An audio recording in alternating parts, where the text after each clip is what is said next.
সংখ্যালঘু মানে ধর্মীয় সংখ্যালঘু নয়, মত প্রকাশের সংখ্যালঘুর নিশ্চয়তা বিধানই হচ্ছে গণতন্ত্র। সেই সরকারের সময় চেষ্টা করা হয়েছে এবং কিছু চেষ্টা ছিল। মাজার হোসেন মামলার সঙ্গে আমরা সকলেই পরিচিত, সেখান থেকে এই প্রক্রিয়াটার সূচনা হয়েছিল, কিন্তু সেটা কিছুই ধরে রাখা যায়নি।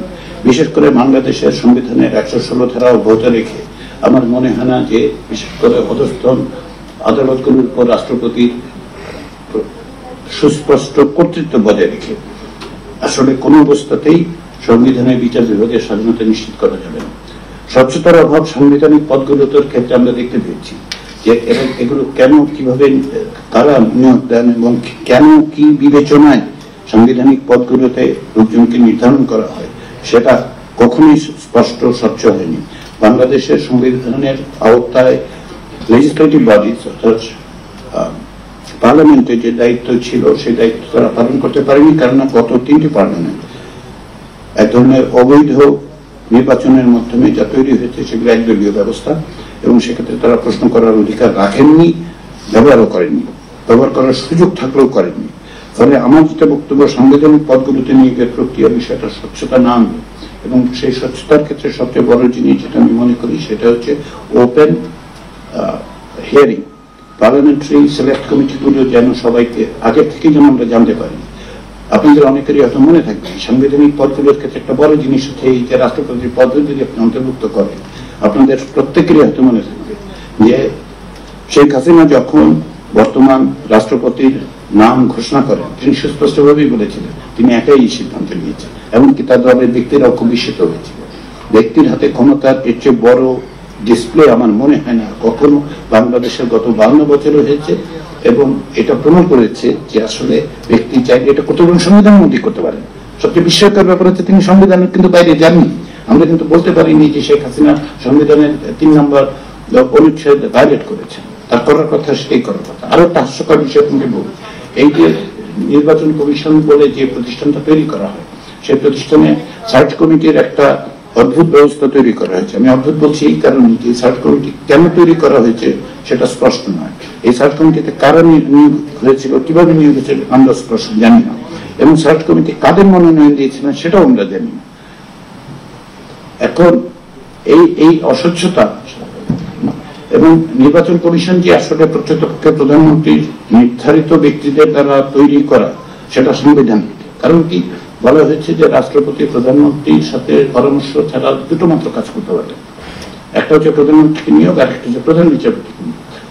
তার মানে হচ্ছে যে যদি রাষ্ট্রপতি এই নির্বাচন কমিশন গঠনের ক্ষেত্রে প্রধানমন্ত্রীর পরামর্শ না নিয়ে থাকেন তাহলে তিনি কনস্টিটিউশন ভায়োলেট করেছিলেন, আর যদি তিনি আসলে প্রধানমন্ত্রীর সঙ্গে পরামর্শ ক্রমে নির্বাচন কমিশন নিয়োগ দিয়ে থাকেন তাহলে একটি রাজনৈতিক দলের প্রধান যিনি পরে ওই নির্বাচনে অংশগ্রহণ করবেন তিনি সিদ্ধান্ত নিচ্ছেন আসলে নির্বাচন কমিশনের কারা নিয়ন্ত্রণ করবে।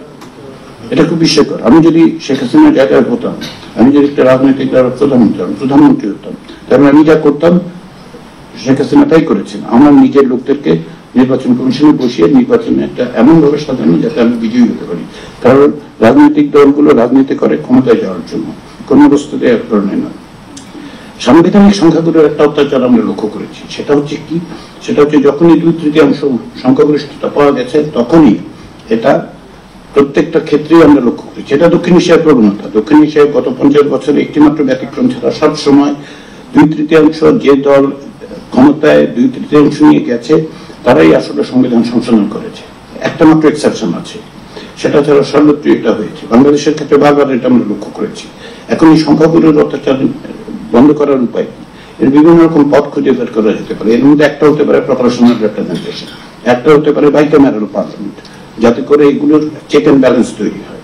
সাংবিধানিক ভাবে সংখ্যাগুলোর অত্যাচার বন্ধ না করতে পারলে যেটা হবে যে বারবার এই সংবিধানের অধীনে আমরা বারবার সংখ্যাগুলোর মানে অত্যাচারের মধ্যে টিরানি অফ মেজরিটি যেটাকে আমি বলি। সর্বশেষ যেটা সেটা হচ্ছে যে সাংবিধানিকভাবে মত প্রকাশের স্বাধীনতা আছে কিনা। বাংলাদেশের সংবিধান কথিত যুক্তিসঙ্গত বাধা নিষেধ সাপেক্ষে মত প্রকাশের অধিকার দেয়। এই যুক্তি কে নির্ধারণ করে, কারা নির্ধারণ করে, কিভাবে নির্ধারণ করে? বন্ধু রাষ্ট্রের সাথে সম্পর্কের প্রশ্ন আছে, কে আমার বন্ধু, কে আমার শত্রু, কবে কে বন্ধু হয়েছিল, এবং আগামীকাল সেই বন্ধু থাকবে কিনা তার কোন নিশ্চয়তা কেউ দিতে পারেন বলে আমার মনে হয় না। ফলে এইগুলি যুক্তিসঙ্গত বাধা নিষেধ সাপেক্ষের নামে বন্ধু রাষ্ট্রের নামে যেই unfettered freedom of expression and freedom of প্রেসকে বন্ধ করা হয়েছে, সেগুলি শেষ পর্যন্ত ডিএসএ সিএসএ তে রূপান্তরিত হয়েছে। দীর্ঘদিন ধরে ডিএসএ এবং সিএসএ নিয়ে কাজ করার অভিজ্ঞতা থেকে আমি বলি, এবং আপনারা অনেকেই জানেন যে সিডিএসএ প্রথম থেকে প্রায় 4 বছরের বেশি সময় ধরে আমরা এটা পিছনে লেগে থেকেছি। সেখানে আমরা একটা যেটা বেসিক্যালি দেখতে পেয়েছি, এরকম ডিএসএ সিএসএ কিংবা আইসিটি অ্যাক্ট 57 এগুলি তৈরি হয়েছে কারণ আনফেটার্ড ফ্রিডম অফ এক্সপ্রেশন কোনো রাস্তা ছিল না। সর্বশেষ হচ্ছে সংবিধান সংশোধন করা হবে নাকি নতুন করে হবে। এখানে আমার ব্যক্তিগত একটা ছোট্ট অভিমত আমি বলে রাখি, সেটা হচ্ছে আমি সংশোধন শব্দটার পক্ষে নই। কেননা আমার কাছে মনে হচ্ছে যে সংবিধানে যে পরিস্থিতি তৈরি হয়েছে তাতে ব্যান্ডেড দিয়ে কোনো কাজ হবে না, এটা পুনর্লিখন ছাড়া কোন রকম উপায় নেই। তার কারণ কি? তার সবচেয়ে বড় কারণ হচ্ছে আপনার যে আর্টিকেল 7A, যেখানে বেসিক স্ট্রাকচারের নামে এমন সব জিনিসপত্র তৈরি করা হয়েছে যেগুলি সংশোধন করা যাবে না। আমি প্রত্যেকেই কিছু জানেন, আমি আমার ভুল হলে প্লিজ আমাকে কারেক্ট করবেন। আগামীকাল যদি কোনো দল, ধরুন আগামীকাল বাংলাদেশে একটি নির্বাচন হচ্ছে এবং সেই নির্বাচনে সুষ্ঠু, অবাধ, গ্রহণযোগ্য, সকলের অংশগ্রহণমূলক এবং সর্বোচ্চ রকম গ্রহণযোগ্য একটা নির্বাচনের মধ্যে দিয়ে কোনো দল যদি 201টা আসন নিয়ে যায়, 300 আসন বিজয়ী হয়, তারা এই সংবিধান সংশোধন করতে পারবেন না। তার কারণ হচ্ছে বেসিক স্ট্রাকচারের নামে যে ক্লজগুলোকে আটকে দেয়, যে আর্টিকেলসগুলোকে আটকে দেওয়া হচ্ছে, 1/3 অ্যাটার্নিটি ক্লোজের মধ্যে ঢুকানো হয়েছে। সেটা বাই ডেফিনেশন, এখানে অন্যরা আছেন আপনারাও জানেন, বাই ডেফিনেশন কোন পার্লামেন্ট 5 বছরের জন্য নির্বাচিত হওয়ার পর অ্যাটার্নিটি ক্লজ তৈরি করতে পারে না। একমাত্র কনস্টিটিউয়েন্ট অ্যাসেম্বলি পারে, এর বাইরে কেউ পারে না।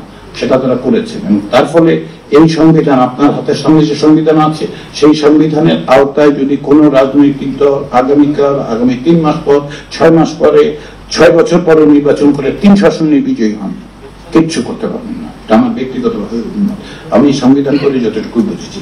আমি এখানে শেষ করি। আমি আশা করি আমি এই প্রসঙ্গগুলো আমার ব্যক্তিগত অভিমত, সিরিয়াসের অভিমত নয় অফকোর্স, এবং আমি মনে করি যে এই আলোচনাগুলো বিভিন্নভাবে শুধু আমরা সকলেই এক জায়গায় আসতে পারি। সব ব্যাপারে ঐকমত্য তৈরি হবে তা মনে করি না। আমি গণতন্ত্রকে ঐকমত্যের জায়গা মনে করি না। আমি গণতন্ত্রকে মনে করি সহনশীল ভাবে প্রত্যেকের মত প্রকাশের অধিকার এবং সংখ্যালঘুর অধিকার। শুধু ধরুন সংখ্যালঘু মানে ধর্মীয় সংখ্যালঘু নয়, মত প্রকাশের সংখ্যালঘুর নিশ্চয়তা বিধানই হচ্ছে গণতন্ত্র। আমাদেরকে সেই গণতন্ত্রের পুনর্গঠনের জন্য সংবিধানে হাত দেওয়া ছাড়া আমি আর কোন পথ দেখতে পাচ্ছি না। ধন্যবাদ।